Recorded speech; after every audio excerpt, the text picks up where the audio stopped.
Olá, queridos, eu sou o pastor André Luiz e eu quero começar dizendo: hoje é o dia da sua vitória, queridos. Que bom poder estar com vocês aqui no começo de mais um livro. E agora estamos no livro do profeta Daniel. Eu tenho certeza de que Deus tem reservado para nós algo muito excelente. Por isso eu quero convidar você a ficar comigo neste primeiro capítulo e compartilhar esta mensagem. Dê também o teu like, para que essa ferramenta poderosa entenda que essa mensagem é relevante e ela por si só possa entregar a mais pessoas. Se você não é inscrito neste canal, eu quero convidar você. Inscreva-se e ative o sininho para que você possa ser notificado a cada manhã quando colocarmos aqui uma nova mensagem. Então vamos à leitura da palavra de Deus, Daniel, capítulo de número 1, do verso 1 ao verso de número 6, que nos diz assim: No ano terceiro do reinado de Joaquim, rei de Judá, veio Nabucodonosor, rei da Babilônia, a Jerusalém e a sitiou. E o Senhor entregou nas suas mãos o rei Joaquim, rei de Judá, e uma parte dos vasos da casa de Deus. E ele os levou para a terra de Siná, para a casa de seu Deus, e pôs os vasos na casa do tesouro de seu Deus.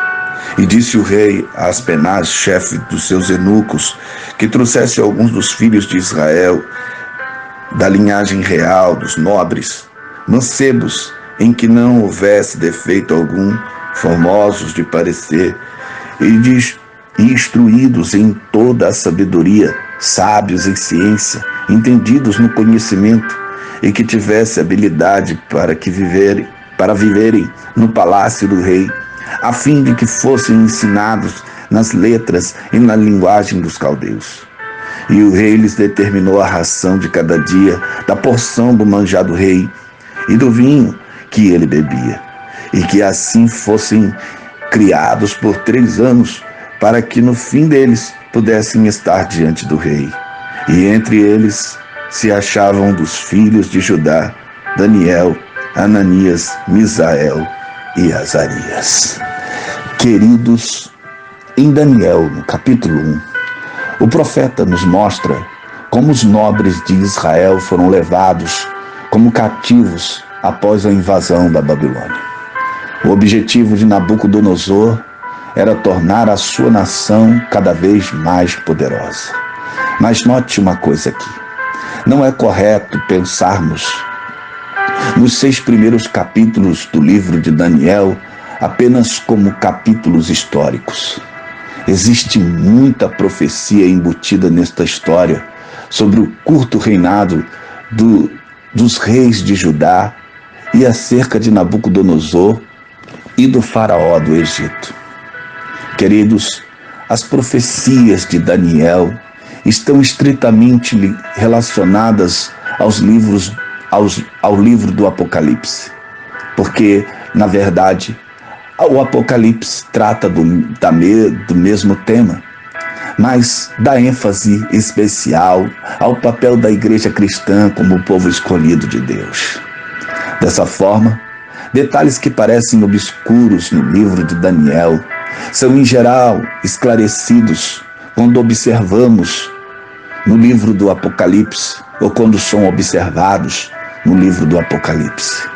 A palavra da profecia que se refere aos últimos dias, Daniel teve a ordem de fechar e selar até o tempo do fim, quando, por meio de estudos diligentes do livro, o saber de seu conteúdo se multiplicaria.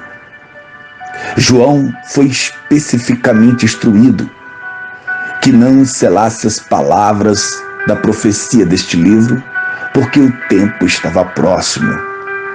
Assim, para se ter uma interpretação mais clara de qualquer parte do livro de Daniel que seja obscura, deve-se estudar cuidadosamente o livro do Apocalipse também.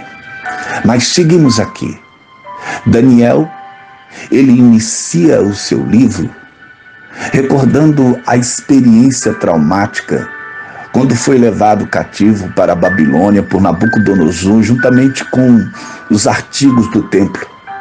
Jovens de boa aparência, que demonstravam inteligência, incluindo Daniel, foram levados para servir à corte do rei.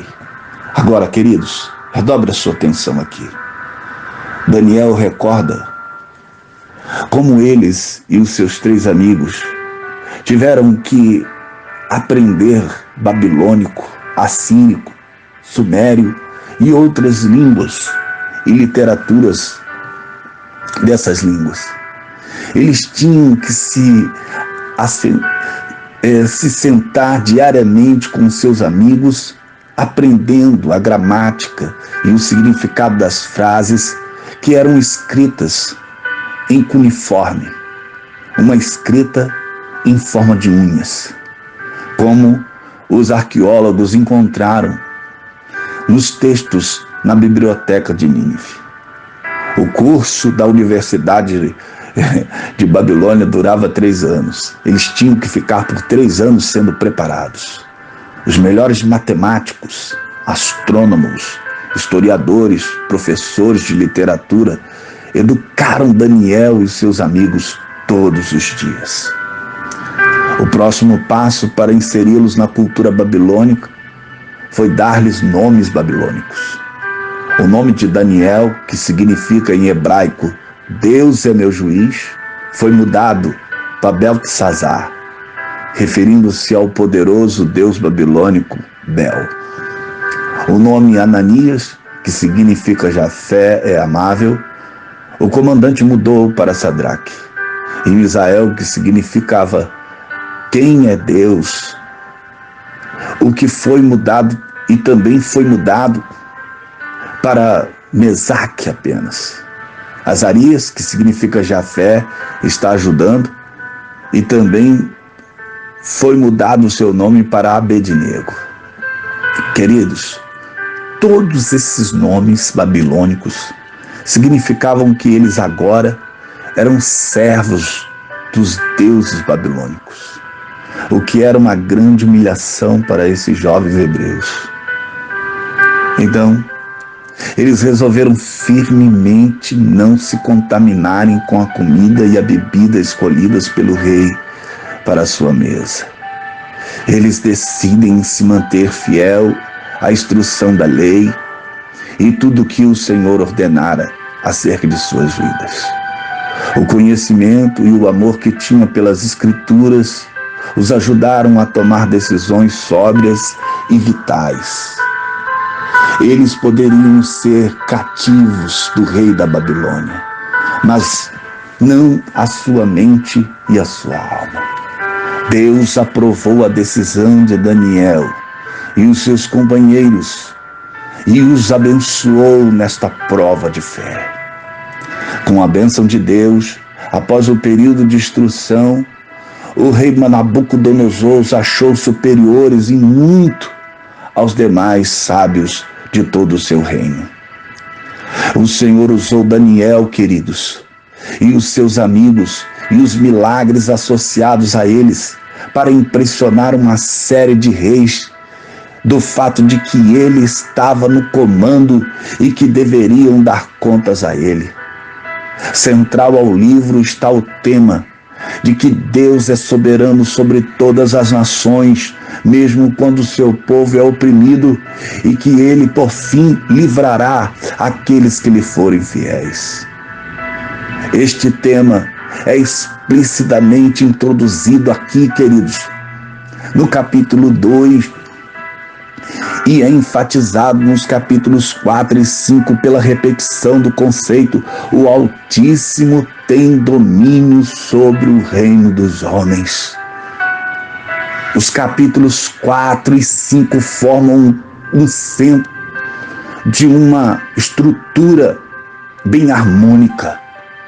Então, queridos, se formos dar uma visão geral da estrutura do livro de Daniel, neste primeiro capítulo, como introdução do que nós vamos ver, poderíamos dizer que começa com um problema e termina com uma solução.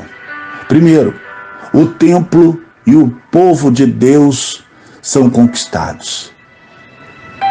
Depois, o sonho de Nabucodonosor e os 4 reinos. Terceiro, os amigos de Daniel são livrados da fornalha de fogo. Quarto, Nabucodonosor é humilhado pela sentença divina.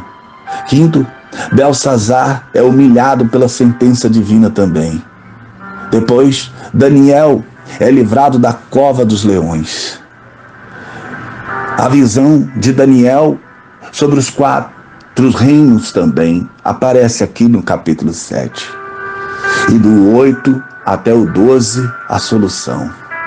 Deus começa a mostrar a Daniel o templo de Deus restaurado e o seu povo libertado.